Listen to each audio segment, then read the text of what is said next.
መንፈስ ቅዱስ አሐዱ አምላክ አማት ኖረ። ከዚህ በኋላ ከእግዚአብሔር የታዘዘ መልአክ ተቀርጽያ ከመትፍዲ ፍዳ በመጥዋዕት በሊ እስከ መተው። በስመ አብ ወወልድ ወመንፈስ ቅዱስ አሐዱ አምላክ አመሰሚው ለሰኔ በዛቲ ዕለት ኮነ ተረኮተ ሥጋው ለቅዱስ ዮሐንስ መጥምቅ ምስለ ሥጋ ነቢይ ኤልሳዕ ረድኡ ለኤልያስ ቀናኢ። አንድ አምላክ በሚሆን በአብ በወልድ በመንፈስ ቅዱስ ስም ሰኔ 2 በዚች ቀን የመጥምቁ ቅዱስ ዮሐንስ ሥጋ የቀናተኛው ኤልያስ ደቀ መዝሙር ከሆነው ከነቢዩ ኤልሳዕ ሥጋ ጋር በአንድነት ተገኘ። ከሃዲው ንጉሥ ኡልያኖስ የጥጦስ ልጅ አስባስያኖስ ካፈረሰው በኋላ በዘመኑ በኢየሩሳሌም የአይሁድ ምኩራባቸውን ሊሰራ በወደደ ጊዜ እርሱ በቅዱስ ወንጌል ደንጊያ በደንጊያ ላይ ተቀምጦ ሳይፈርስ በዚያ አይቀርም የተባለውን የእግዚአብሔርን ቃል ሊሽር ፈልጎ መስራት በጀመረ ጊዜ 3 ጊዜ ፈረሰበት። አይሁድም እንዲህ አሉት፣ የደጋግ ክርስቲያኖች አጽሞቻቸው በዚህ ቦታ ስለሚኖሩ ከዚህ ካላወጣሃቸውና ካላቃጠልካቸው በዚህ ቦታ ምኩራብ አይሰራም። በዚያንም ጊዜ የቅዱሳንን አጽማቸውን አውጥተው በእሳት እንዲያቃጥሉ ታዘዘ። ባፈለሱም ጊዜ የመጥምቁ ቅዱስ ዮሐንስና የነቢዩ ኤልሳዕን ሥጋቸውን አግኝተው በእሳት ሊያቃጥሉ ፈለጉ። ምዕመናንም መጥተው ለወታደሮች ብዙ ገንዘብ ሰጡ። ንጉሱም ሰምቶ እንዳያጠፋቸው በዚያች ሀገር እንዳያስቀሩ ከማሏቸው በኋላ የቅዱሳንን ሥጋ ወሰዱ።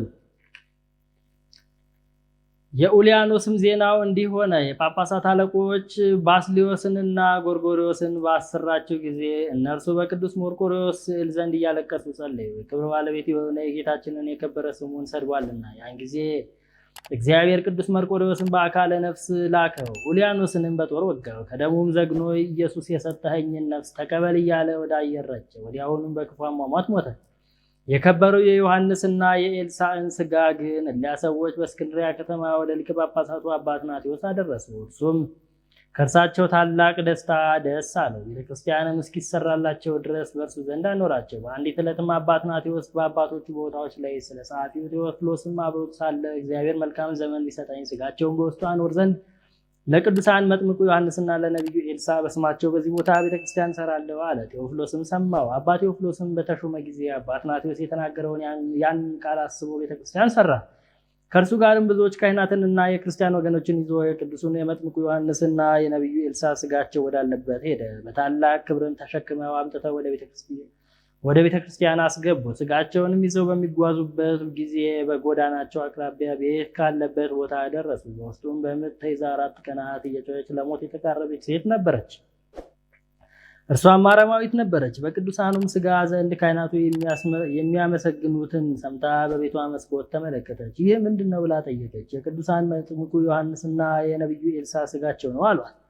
እርሷም ከዚህ ስቃይ ከዳንኩ ክርስቲያን ሆናለሁ አለች። ገና ቃሏ ከአፏ ሳይፈጸም ያን ጊዜ መልካም ሕፃን ወለደች። ስሙንም ዮሐንስ ብላ ጠራችው። ከዚህም በኋላ ከቤተሰቦቿ ሁሉ ጋር የክርስትና ጥምቀትን ተጠመቀች። የቅዱሳኑንም ሥጋቸውን በቤተ ክርስቲያን ውስጥ አኖሩት። ከእርሳቸውም ታላላቅ ድንቆችና ተአምራት ተገለጡ። በቅዳሴ ቤተ ክርስቲያኑም ጊዜ ከሊቀ ጳጳሳት አባ ቴዎፍሎስ ጋር ብዙዎች ሰዎች ቅዱሳን መጥምቁ ዮሐንስንና ነቢዩ ኤልሳዕን ሲዞሩ አዩአቸው። በቀድሞ መልካቸው ያውቃቸዋልና።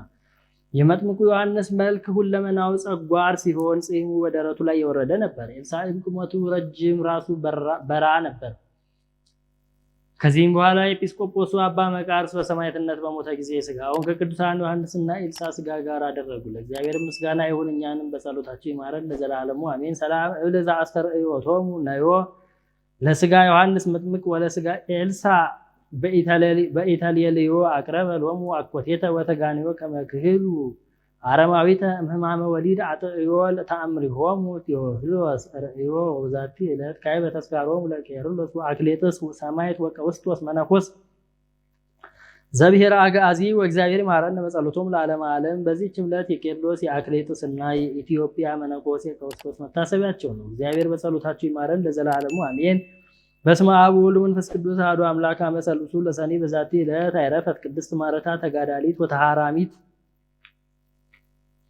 ወበዛቲ ዕለት አይረፈ ኮሬወን ሰማዕት በረከቱ ተሃሉ ምስሌነ ለዓለመ ዓለም። ወበዛቲ ዕለት አይረፈ ኤልአሬዎስ ሰማዕት ኤጲስቆጶስ ዘአቅረብኩ ማሕሌተ አዘኪሬ አእላፈ እምእለ ተጸምዱከ ዘልፈ ለላነብብ ተወከፍ ዘንዴቴ መጽሐፈ እንተረሰይከ እግዚኦ ጸሪቀ መበለት ወጉፈ ነምላቡ ዱራን ዘተርፈ ነቢያት ቅዱሳን ሐዋርያት ሰባክያን ሰማዕታት ጻድቃን ደናግል አዲዮ መነኮሳት ሄራን ባርኩ ጉባኤ ዛቲ መካን እስከ አረጋዊ ልሂቅ ወንጉስ ሕፃን ለዘጻፎ በክርታስ ወለዘ አጽሐፉን ዘይደርስ ለዛ አንበቦ ለዘተርጎሞ በልሳን አዲስ ወለዘ ሰምዐ ቃሎ በእዝነ መንፈስ በጸሎተሙ ማርያም አራቂተ ኩሉ እምባይስ ህቡረ ይምሃረነ ኢየሱስ ክርስቶስ እንበል። አቡነ ዘበሰማያት ይትቀደስ ስምከ ትምጻእ መንግሥትከ ወይኩን ፈቃድከ በሰማይ ወወልድ ወመንፈስ ቅዱስ አሐዱ አምላክ አማት ኖረ። ከዚህ በኋላ ከእግዚአብሔር የታዘዘ መልአክ ተቀብያ ከመ ትፍዲ ፍዳ በመጥዋዕት በሊ እስከ